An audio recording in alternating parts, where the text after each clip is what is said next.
The following is a fictional story of events that may happen in the near future. 8 a.m. New York Stock Exchange.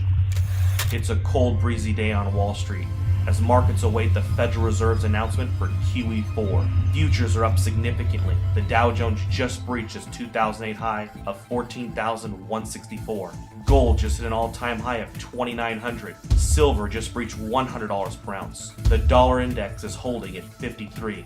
With official unemployment at 16.3%, there is a nervous feeling on Wall Street that if this doesn't work, the world could implode into a depression that will last for the remainder of the decade.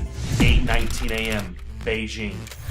Chinese officials announced that they can no longer allow Washington to devalue their holdings. After making their concerns private, China accepts that Washington will never stop paying its debts with inflated currency. China makes an official statement from Beijing, quote, "We have made our concerns known privately for some time. With QE4 about to be announced today, China will have no choice but to stop purchasing U.S. treasuries.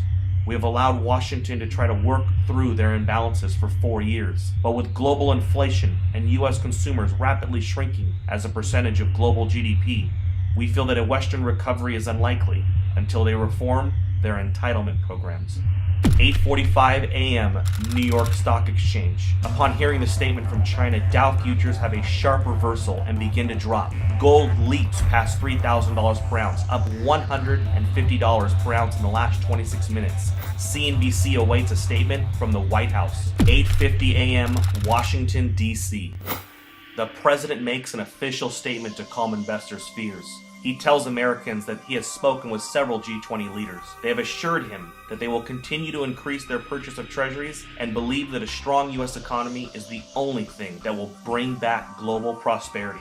He has also spoken to Chairman Bernanke, who assures him that a strong dollar will be the result of QE4. The president also reminds Americans that his recent New Deal recovery programs that he passed through executive order will increase the likelihood of a lasting recovery. He also notes that Beijing, since 2009, has slowly been reducing their holdings, so the impact will be minimal. 9:51 a.m. New York. Dow futures fall 850 points in the first 20 minutes of trading. Markets are halted for 1 hour by the authorities. 10 a.m. Main Street, America. The news about the stock market in China has now spread. A panic begins to set in and unprepared Americans rush to the grocery store. In an attempt to purchase food and water, Americans that didn't know what was going on are alerted by all of the news stories and panic buying. Within 50 minutes, there is a nationwide rush to the stores. Empty store shelves in America become a reality. 10:52 a.m. New York. Markets reopen and the Dow Jones resumes its collapse. Investors around the world join the sell-off in bonds and stocks and begin to purchase commodities. Unlike the panic of 2008, this time commodities are seen as the only safe haven from a dollar crisis. 11:30 a.m. New York. The Dow falls 1,700 points since reopening. Trading is halted for at least 2 hours. The Federal Reserve injects $200 billion into the markets and announces that QE4 will be delayed until further notice. Congress is called back to D.C. for an emergency joint session. Some members of Congress are saying that they consider China's statement a financial attack.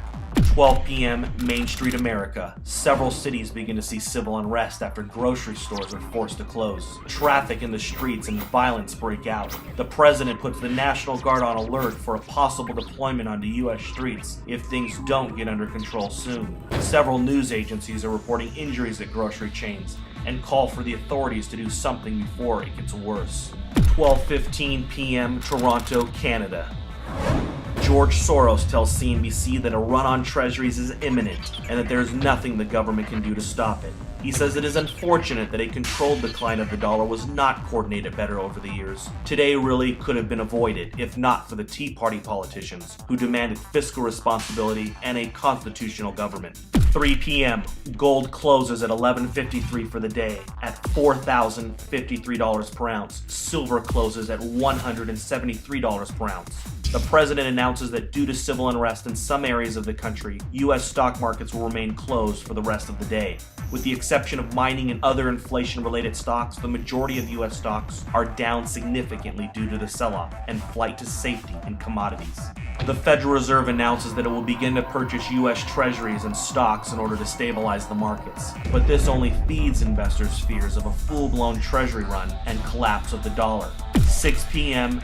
Asia. Asian markets begin a massive sell-off. Dollar collapse rumors begin to take hold of the markets. CNBC Asia looks into a possible COMEX default and complete breakdown in the U.S. economy. Gold spikes in Asia, up 1750 in the first complete hour of trading. Gold is now at 5803. 7 p.m. Gold and silver bullion dealers across the world have suspended all sales due to no inventory. A COMEX default is now expected. Several central bank representatives propose a freeze on currency markets and a fixed devaluation of the US dollar in order to calm investors. 7:30 p.m. the United States. The sun sets on America. In the last 12 hours, the world has changed. Americans are glued to their televisions, taking a crash course on a debauched currency. Smoke from fires in the cities have put a dark cloud over the nation. 7:45, the Federal Reserve. The Federal Reserve announces it will inject $1.5 trillion into the markets in order to stop any further decline in stocks. 7:55 p.m., OPEC.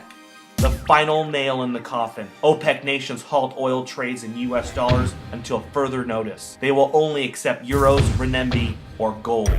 7:59 p.m. The Federal Reserve's announcement to inject $1.5 trillion into the markets causes a sharp reversal in overseas markets. Stocks begin to rally even as Main Street melts down. 8 p.m., Manhattan. Gerard Adams, president of the National Inflation Association, sends out an urgent email alert. In it, he informs members that it is with great sadness that the time to warn and prepare Americans for hyperinflation has ended.